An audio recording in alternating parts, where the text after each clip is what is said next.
अस्सलाम वालेकुम नाज़रीन। आज की एक बहुत ही इंपॉर्टेंट वीडियो के साथ बहुत सारे लोगों के इस पर क्यूरीज थी कि प्लॉट लेने के बाद क्या क्या प्रोसेस होता है कि जिस पर हम कंस्ट्रक्शन कर सकें, मतलब कंस्ट्रक्शन की शुरुआत कहाँ से कर सकें।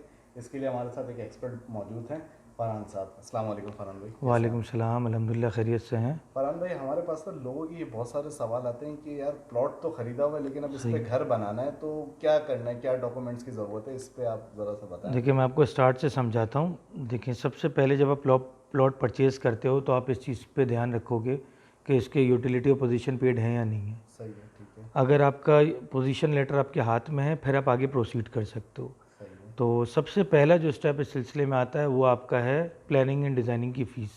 प्लानिंग एंड डिज़ाइनिंग की फीस। जी, वो आपने सबसे पहले डिज़ाइनिंग डिपार्टमेंट में जाके पे ऑफ करनी है। वो पे जब आप करेंगे, अप्रोक्सीमेट कितनी फ़ीस होती है? ये डिफरेंट प्लॉट के डिफरेंट साइज़ के हिसाब से है। जैसे कि 84,500 है 125 स्क्वायर यार्ड्स की। अब जो एक्स्ट्रा लैंड होगी वो उसको इसी हिसाब से कैलकुलेट करके आपको देने पड़ते हैं। ठीक सही है, है। ठीक है। जब आप प्लानिंग एंड डिज़ाइनिंग यानी पीएनडी की फ़ीस जमा करा देंगे तो फिर वो आपको एक टेम्प्रेरी डिमार्केशन लेटर देंगे, जिससे आप अपने प्लॉट को टेम्प्रेरी डिमार्केट करा लेंगे। सही है, प्लॉट पे मतलब वो मार्क करके चले मार्किंग करके चले जाएंगे कि ठीक है। यह आपका प्लॉट है। ठीक है। उस पर आप क्या करा सकते हैं, सॉइल टेस्टिंग होती है जो कि बहुत इंपॉर्टेंट होती है स्ट्रक्चर की डिज़ाइनिंग के लिए, वो आप कराते हैं। अच्छा, सॉइल टेस्ट जो जिसको हमने कॉन्ट्रैक्ट दिया हुआ है या जो बंदा घर बनाना चाह रहा है वो अपनी पास से मशीन लगाता है या बहरिया देता है इसको? इसके लिए प्राइवेट कॉन्ट्रैक्टर्स हैं, बहुत सारे लोग बहरिया में काम कर रहे हैं, आप किसी से भी करा सकते हैं। ठीक है। तकरीबन 30 to 40,000 चार्ज करते हैं पर होल के वो सॉइल टेस्ट के सॉइल टेस्टिंग 125 स्क्वायर यार्ड जी। ठीक है, उसके बाद? ये करने के बाद आपने डिज़ाइनिंग डिपार्टमेंट में अपना प्लान अप्रूव करवाना है कि आप किस तरीके का घर बनाना चाह रहे हैं। ठीक है। जैसे हर बंदे की अपनी चॉइस होती है, बहरिया आपको तकरीबन 6 ऑप्शंस देता है, उसमें से आपने एक सिलेक्ट करना होता है। ठीक है। अच्छा, ये मतलब अंदर के जो रूम साइज है उस पर आप बोल रहे हैं कि 6 जी, ऑप्शन देते हैं या बाहर?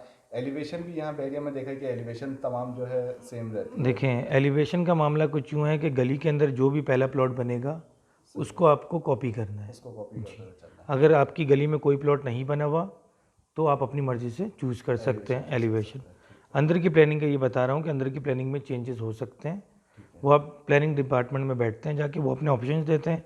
सही है। जैसे 5 या 6 ऑप्शन दे देंगे, उनमें से आप कुछ पसंद करके थोड़ी बहुत यानी 10% to 15% वेरिएशन करवा सकते हैं। ठीक है, उसके बाद क्या प्रोसेस आता है वहाँ? ये एक तरफ एक साइड बाय साइड ये चल रहा होगा। जब आपका प्लान डिसाइड हो जाएगा कि आपने बनाना क्या है, यानी आर्किटेक्चरल ड्राइंग फाइनल हो गई, फिर ये आर्किटेक्चरल ड्राइंग जाएगी स्ट्रक्चरल इंजीनियर को, स्ट्रक्चरल इंजीनियर को। जो कि अगेन थर्ड पार्टी है, बहरिया नहीं बनाता। आपने थर्ड पार्टी को हायर करना है। उसकी अप्रूव्ड लिस्ट होती है जो कि बहरिया टाउन आपको प्रोवाइड करेगा। ठीक है। वो स्ट्रक्चर बनाएंगे। इसी तरह आपको एमईपी यानी मैकेनिकल, इलेक्ट्रिकल और प्लम्बिंग की ड्राइंग बनानी होती है, उसके लिए भी थर्ड पार्टी आप हायर करते हो। अच्छा, इसमें फिर आपसे वही पूछूंगा कि इसकी क्या फीस है इसमें? डिफरेंट इंजीनियर्स डिफरेंट ले रहे होते हैं, लेकिन थोड़ा इतना ज़्यादा वेरिएशन नहीं होता। सही है। ये भी समझ लें कि 30 to 45 के बीच में होता है जो भी होता है। ठीक है, ठीक है। तो हम पहुंच गए, एमईपी हो जाएगी, सॉइल टेस्ट की रिपोर्ट आ जाएगी आपकी, और स्ट्रक्चरल ड्राइंग रेडी हो जाएगी। जब ये 3 चीज़ें रेडी हो जाएंगी तब आप दोबारा जाएंगे प्लानिंग डिपार्टमेंट या डिज़ाइन डिपार्टमेंट। सही है। वहाँ पे आपने सारी चीज़ें जमा करानी है और इनसे एनओसी लेनी कंस्ट्रक्शन की। एनओसी लेने का जी, ठीक है। आपकी कंप्लीट फाइल की कॉपी जाएगी, पिक्चर जाएगी ओनर की, और एनआईसी कार्ड की कॉपी जाएगी। ठीक है। मोस्टली ओनर खुद जाके ये करवाता है, अगर वो नहीं करा रहा तो किसी को अथॉरिटी देगा, सही है। वो अथॉरिटी लेटर बन जाता है, उस अथॉरिटी के ब्याह पे सारे काम वो सारे काम हो जाते हैं। ठीक है, ठीक है। अच्छा, इसके बाद वो आपको एनओसी के साथ एक फाइनल डिमार्केशन का लेटर देंगे, वो आप मेंटेनेंस डिपार्टमेंट में जमा कराते हैं। ठीक है। वो जब आप जमा करा देंगे तो वो आपको डेट दे देंगे कि इस डेट को हमारी फाइनल डिमार्केशन हो जाएगी। ठीक है। उसके साथ आजकल एक नया फॉर्म आने लग गया, एक्सीवेशन फॉर्म। उसमें तकरीबन 60 डिपार्टमेंट हैं बहरिया टाउन के।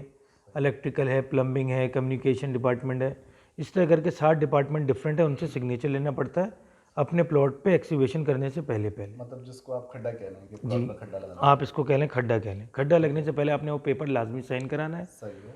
और लास्टली साइन होता है बिल्डिंग इंस्पेक्टर का, जो आप बैरिकेडेड शीट्स लगाएंगे अपने प्लॉट के चारों तरफ। सही है। वो जब लगा लेंगे फिर आप इंस्पेक्टर को कॉल करके बुलाएंगे और प्लॉट को चेक करेगा, फिर वो आपको परमिशन देगा कि आप अपने प्लॉट पे एक्सीवेशन कर सकते हैं। सही। अच्छा, इस टोटल वर्किंग में कितना टाइम फ्रेम ले लेते हैं, कितने दिन लग जाता है हमारे? स्टार्ट से लेके आपके एक्सीवेशन डे तक तकरीबन आप 1.5 से 2 महीना दिमाग में रखिए, इतना लग जाता है।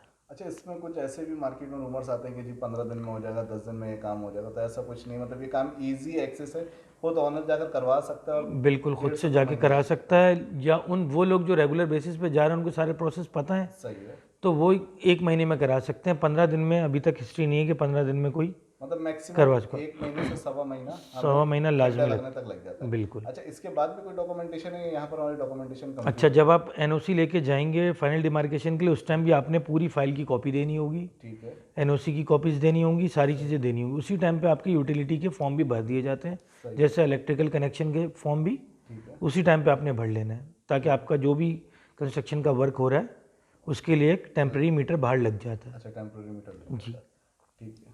इसके बाद जब हम आगे बढ़ते हैं, हम एक्सीवेशन करवा लेते हैं, तो एक्सीवेशन करने के बाद आपने एफडीटी टेस्ट करवाना है अपनी सॉइल का।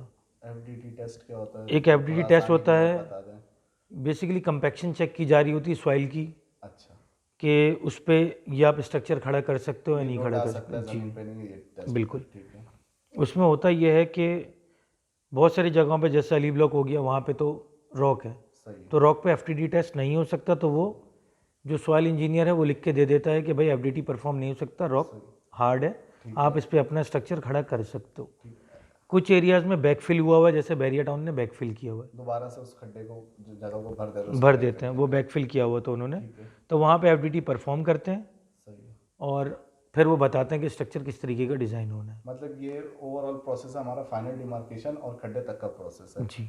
ठीक है नाज़रीन, इसके बाद की जो हम वीडियो करेंगे नेक्स्ट एपिसोड में, देखेंगे कि इस खड्डे के बाद क्या प्रोसेस होता है, यानी कि डिमार्केशन, फाइनल डिमार्केशन के बाद क्या क्या डॉक्यूमेंट्स हैं, और इसके बाद फर्दर क्या प्रोसेस है घर की स्ट्रक्चर या घर की कंस्ट्रक्शन के अंदर। मिलते हैं आपसे दूसरी वीडियो में।